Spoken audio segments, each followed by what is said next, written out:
Pemirsa, efek dari penerapan pembatasan belanja pegawai maksimal 30% dari total APBD, Wali Kota Palembang tegaskan tidak akan mengajukan formasi untuk seleksi CPNS dan P3K untuk tahun 2026 ini.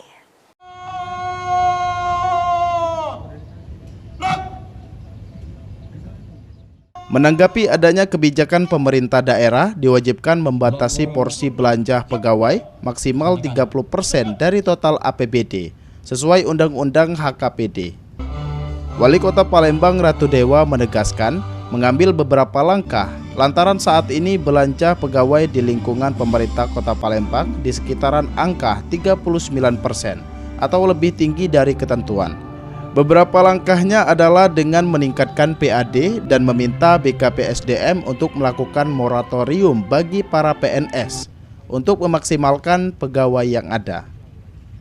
Wali Kota Palembang menegaskan tidak merekomendasikan untuk melakukan penerimaan CPNS maupun P3K untuk tahun 2026 ini karena dikhawatirkan akan membuat pembengkakan anggaran. Saya sudah minta BKPSDM untuk di tahun yang akan datang ada moratorium khususnya Pak PNS kita. Artinya apa?